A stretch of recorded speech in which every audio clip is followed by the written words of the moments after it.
This is Guns, Knives, and Watches, and this is going to be a real quick, brief overview of milliradians, MOA, and IPHY, or inch per 100 yards. Now, all of this work that we're going to do right here is going to be at 100 yards. Now, mils, or milliradians, and minute of angle, or MOA, are nothing more than cutting a circle up into small pie-shaped slices. Now, as far as milliradians, there are 6,283.2 mils in a complete circle. Why is that? Because there's 2 pi radians, and a mil is nothing more. There are 1,000 mils per radian. Now,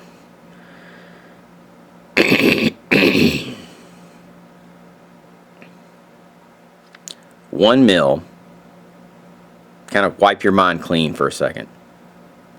1 mil is equal to 3.6 inches at 100 yards. That's equal to 3.5 minutes at 100 yards. So if you were to turn the your MOA knob, let's say you have an MOA knob and you have a mil reticle, you would turn 3.5 minutes to go up 1 mil. You place a shot, your reticle is coming across here like this. Okay? You have your mils. You have your mils here. Your shot goes right there. Well, you'll dial up 2 mils and to the left 1 mil. If you had minute of angle MOA knobs, that would be up 7 MOA and to the left 3.5. Now, or 3.5, okay, which is 3.2, or anyway, don't get really confused. Now,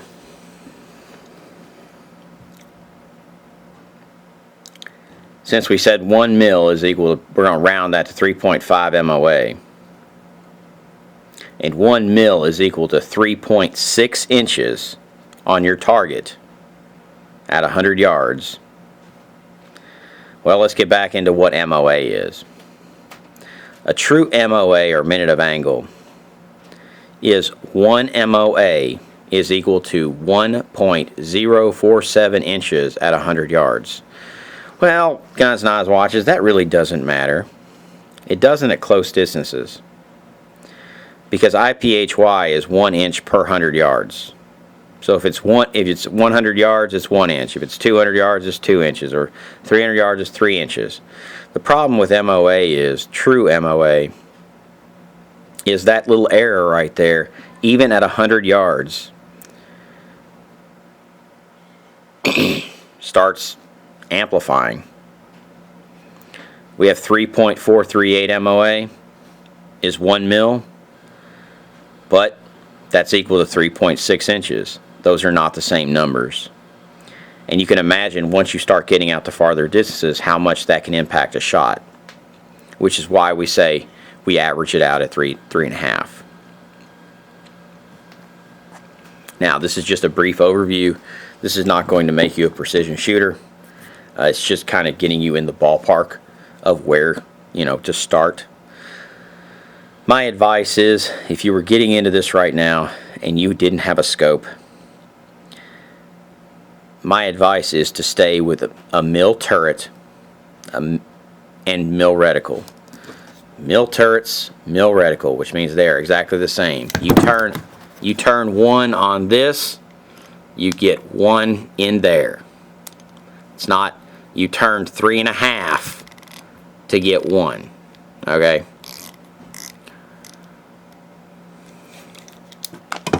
That's my honest advice. When you start mixing milliradians and MOA, you start doing a bunch of math. A lot of the newer scopes like this 3200 Bushnell that I got from Midway. I think it was the only place you could buy at the time. It's an Elite 3200, which is good for lighter calibers. If you put that on heavy calibers, you'll wind up and start chucking it. But it's a lifetime warranty, so we'll be good. Now, how are we going to use that? Well, how you use it is you estimate the height of your target. So let's say we have a 6-foot man, that's 2 yards, okay? So we have a 2-yard target. Divide that by the number of mils times 1,000. There's other ways of writing this equation. I'll show you that here in a second. That gives us the distance of our target in yards. So you just simply take the estimated height of your target, and you're going to have to learn that, and I'm going to show you how you learn that here in a minute. How many mils you read off your scope times 1,000, distance to target. Height of the target divided by the number of mils you actually read in your scope times 1,000 gives you distance in yards. If you do the height of the target in inches divided by the number of mils you read in on your reticle, and I'll show you how to do that here in a second also, times 27.78 gives you your distance in yards. If you're using an MOA type, you can do your height of your target in inches divided by the minutes of angle that you actually read in your reticle times 100 is your distance of your target in yards. Now, the reason I wrote all these out is because you could have a screenshot of this, go back and reproduce this page. It will take a long time because there's a lot of really important information on this page, and that would be my honest to God way to tell you to do this. Duplicate it, then go back and understand what it means. Here's another way, or this is my typical way of writing those equations. You take your height of your subject in meters times 1,000 divided by your mils. That gives you your distance. This is the same equation as we did in yards before. The only difference is here we're using units in meters. It spits out meters. The mils that you read is the same. The 1,000, all we did was move it up on top of the top of the fraction. You can do this one the same way. Height in inches times 27.78, which is the same equation before, divided by the number of mils, gives you your distance in yards. So you can take the same equation, do it a lot of different ways. There are 2 different variations of the same equations. Now, let's talk about wind real quick, and this is just one way of doing wind. There are a lot of different ways. And how you really do wind is with a Kestrel wind gauge. This is a very cheap one. This is a 2500. When you are starting out, this is probably all you're going to need. There are more popular models. I have used quite a bit of them, but just going out, goofing around, this, that, or the other, this 2500 will do a lot of work. And it will give you just basic information, and it without getting too complicated. And it's my one go-to of choice when I'm teaching people long-range precision. Save all the other crap for the desk, man. Seriously, if you're just wanting to learn how to shoot and want to get into it, the 2500 is a really good tool, because you don't want price to be a problem. You know, get a good rifle, mount something on it. My favorite are the Super Sniper scopes. You've seen those. They have a really good mil reticle. They have a really good mil turret. They have really good mil turrets, and they cost around $300. And they're 30 millimeter. They have a lot of adjustment, and they will take a lot of abuse. They do not have the best glass. They're only $300, folks. You can't have everything, but they work really well. Now, One way of doing wind, and this is just one way, folks. There are a lot of different ways, but this is just a very basic presentation on wind. You have your distance in hundreds of yards times your wind in miles per hour, which you got off your Kestrel. Downrange. Now this is stuff you do. This is how you do. You come up with your dope. Data on previous engagements, okay? This is not something you do out in the field. And I'll show you about how you use that here in a second. You divide that by a constant that gives you your MOA of correction. As I said, when I was writing this stuff down not too long ago, that's the way I did it, because that's the way my brain, for some reason, just always falls back to this. I'm used to doing this and getting MOA. You can convert that to mils. But as I said, this is just a brief overview or understanding. An example is if you have a 500-yard target with a 10-mile-per-hour crosswind, and that's a perfect crosswind. As a clock dial, you'd be coming from the 9 o'clock position, or you'd be coming from the 3 o'clock position. So you have your 5 in here for your 500 yards in hundredths. 5. 10-mile-per-hour wind divided by 13, which is wrong, because that's only, you don't ever use, like for a 308, we use constants. We use like a 13 for 1 to 500, a 12 for 6, and 7 to 8 we use an 11, and 9 we use a 10. Really, in the field, we always use a 12. That's just the way it works. You just get in the habit of using a 12 because that's for a 600-yard shot. And a 308, 600-yard shot, you're going to be pretty damn close, okay? Because what you're trying to achieve is you're trying to, at around 600, 700 yards, somewhere around there, 5 to 700 yards, you're trying to achieve a 95% hit. You know, if you fall a little bit below that, that's fine. That means you are missing 1 out of every 20 shots. Is an easy way to understand that. Now those are cold bore shots, but that's at 600 meters. You know, that's 600 yards, whatever we're working on. And I know I'm mixing a bunch of yards and meters and everything else in here, but most people think in yards and I think in meters, so I'm trying to do it to everybody else. I'm also trying to do it for MOA. And what you're going to wind up and get is, if you use the Fantasyland, we're sitting down with our calculator, our constant from 1 to 500 yards at 13 instead of the 12 which we would normally use in the field. You're using 3.84 MOA, and that's going to give us a 19. That's going to move our target impact 19.2 inches. A 10-mile-per-hour wind with a standard 308 caliber. Not just the military NATO shit, not any really good ammo, not this, there, or the other. And you've got to come up with all this information. You can come up with ballistic data charts for distance, mils, wind speed, okay?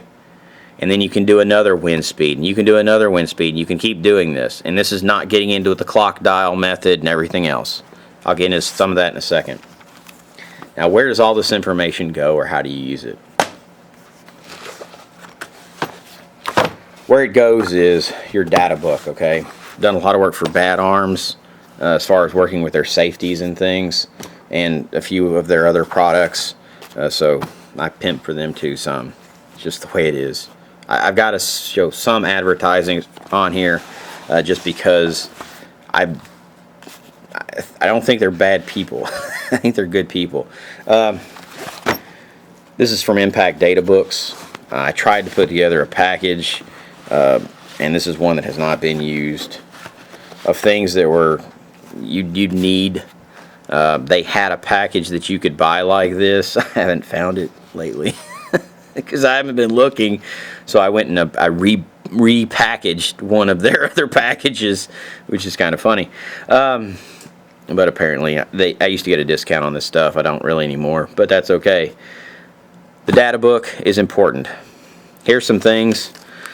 A dope sloper. That's what I always call it. It's a slope doper. It's so that you can get your sine angles and this, that, or the other. And this is, it comes with a thing of how to use that there dope sloper. But you have to understand that if you're at an angle, you're not using your full value of distance. That's what this is about. That there dope sloper. You need a right in the rain pin. You need a mil dot master and manual. Here's the manual for the mil dot master. And then we've got a sniper template, which this are for common targets and sizes of things. And just the way it works.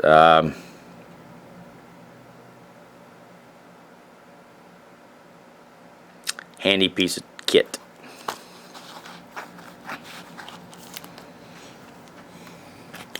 Now, on our data book, we will have things like who we are, because we're about to put a lot of time in on this. Known allergies, medical issues, in case you get shot, blood type, your agency or unit, phone number, emergency contact information. We're going to take rifle information. I'm not going to go through all these. Your personal data sheet. Personal data sheet is broken up into two things. How you relate to you, that's this side. Arm length, arm stretched, these different measurements, you need to know those so that you can relate to things in the real world. You can go up and measure things just off your own body and get a general measurement without sitting there with a measuring tape. This is you relating to you. Then you can take that information, you can relate to the world on how you walk. This is what you use to measure things out in the field. This is how you measure distance out in the field. Pace count, sand, snow, da da da da, this, that, or the other. Ballistic charts, different weights of bullets. Caliber 223, 55, 75, 77 grain. Manufacturer of bullets, Black Hill, Hornady, Remington. So we have our manufacturer, our caliber, and our weight of our bullet. Different distances. Goes for everything. I mean, this is just the way it works. You need to learn that, read it, figure it out. More 308, 300 Win Mag, 338 Lapua. Range estimation. This is where I got back into how you measure something. Milliradians based reticle, MOA based reticle, IPHY or inch per 100 yards reticle. Line your target up and you start measuring at the base.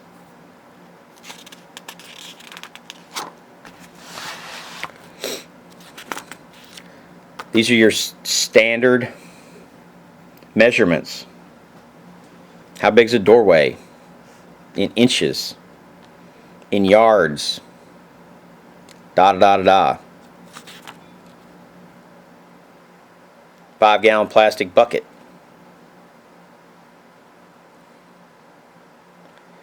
Anyway. That's just the way it is. You're going to have to learn a lot of conversions. Yeah, it's a glamorous job. Somebody's got to do it. Yards to meters. Meters to yards. All this is important data. Common conversion formulas. Take this, multiply by this, you get that. Real easy shit to use. Come up sheets. That's your comeuppance. This is where you do your ballistic charts. You figure out at different yards and different meters, MOA mils and your wind. Anyway, you're going to have to learn a lot. Here's your standard phonic alphabet. Happy, happy, joy, joy. Wind observation methods. Has a lot of information in here. Wind observation method, clock method. As I said, I was going into one thing. This is the clock method. Read it, study it, learn it. Leads on moving targets. That might be important unless your target is standing still. If it is running, here's what you do. I cannot hit a target that moves faster than a man can run because my mind is just fixated on it. It has to go. It takes a lot to go into vehicle mode. Angle fire. How you do it. There you get that. Use that slope doper. That there slope doper, man. Yeah, boy, gonna get her done. You gotta have that there slope doper to figure out how to do that.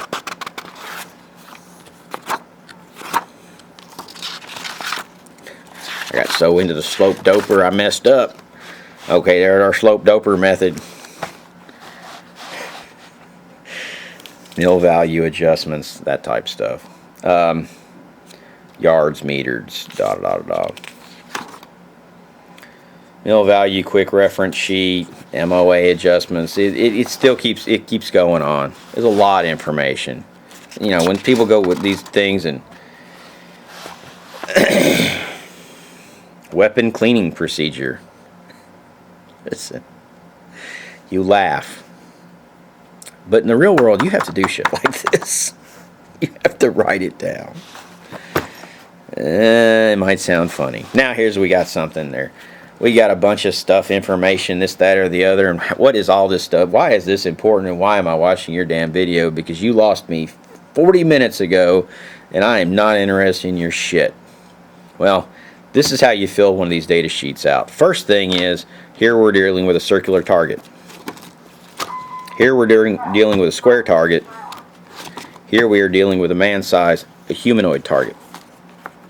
Okay? Now, and then we've got some blank sheets where we can do with whatever. That's where the template, the sniper template, comes in for being able to do whatever y'all want. And that there slope doper, he's just trying to get away. Now, let's take a circular sheet of paper. Let's take a circular target, okay? Let's say we are shooting at a 2-inch target at 100 meters. Now, we're going to put our date, time, location, ammo type, temperature, humidity, barometric pressure, altitude, angle. Now, all this information you can get. Your altitude, you can estimate it. Barometric pressure, you can estimate it. Humidity, you can estimate it. Google the Weather Channel, man. Or if you have a ballistic app that will do it, you know, that's cool too. Or if you know you have a Casio watch, those will do it. Or if you have one of these things like the Kestrel meter, that will do it. Now, then we go into, this is the clock dial method for wind. Here's the clock dial method for light. That is self-explanatory. Those you can read in the thing. How to use this part and this part, you cannot read in the thing. Do our position, our range of target, supported, unsupported, slung, this, that, or the other. This is so you can go back and do something. If you do not fill this out correctly, you will get nothing out of this. This will be a fracking waste of time, which is why I'm spending so much time on this. First thing, we mark down our measurements, elevation and windage of our turrets, okay? Then, we take our time, we break a shot. We put on here where we believe that bullet hit. This is called the call portion of the data book. Okay? If we call it at whatever distance, there we go. This side is actually where it hit. Let's say this is where you called the shot, this is where it actually hit. So if you call a shot, and this is a 2-inch target, folks, and you did not hit within that 2-inch target, if you don't, wherever you saw the crosshairs is where you mark it here. If you saw it in the center and it hit somewhere else, that's cool. But we're going to call it in the center. Then we're going to come over here and we're going to put a number somewhere. If you did not hit in that 2-inch circle, this is not a 10 or 12-inch circle, you would put it out here in the outside. And out here, you just kind of wind up and you do it at relative distances, okay? You go with 1. It hit up here, you put a 1 there. You go to your next one. Where were your crosshairs? You put a 2. Where were your crosshairs? You put a 3. You find out that you need to do a scope adjustment. You write here, it's for shot number 4, what your elevation windage shots adjustment is. Then you pull another shot. You mark where you saw the crosshairs and then where it actually hit here. You put a 4. Now in an ideal world, this and this should match up. In reality, this and this is not going to match up unless you are the man.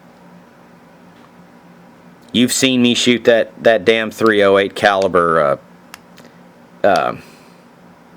whatever the hell kind of rifle it was, and the first fucking shot, I thought I pulled it right in the center and the damn bullet was down here below the target. I mean, way below the target. You know, I would have put it down here. I'd have put it down here. And then the next time, I readjusted my position, and then I found out that my real grouping was over here. So I would have gone 1, 2, 3, 4, because there were 4 shots over here, and And all 4 of those, I thought that I, did them correctly. Apparently, this one I did not. I what they call bucked the shot, and you can go back and watch my damn .308 shooting video and watch me buck that damn shot shooting that damn .308. What the hell kind of rifle was that sumbitch? It was a .308 16-inch barrel, carbine length gas system, not a POF. Hell, I don't know. The video's up on the damn channel, folks. But I bucked that shot. So I pushed it a little bit. I didn't jerk the trigger. I didn't do this, that, or the other. I just bucked the shot. My whole body kind of made the shot go, wah, this, that, or the other. If you buck a shot, you make a note down here. You put the number, you take a note. If you, screw up pulling the trigger, if you rush the shot, if you do whatever, whatever, make the note down here. Then you go back and you have a dope sheet that is data on previous engagements, because this is a previous engagement, and it tells you what you did, and you can go back and learn from that. Wow, this video is like way too fracking long. Anyway, this is Guns, Knives, and Watches, and this is just the way it works. This is the glamorous job of dope slopers. And anyway, sniper templates. I've been spending too much time in Colorado. Have a good one.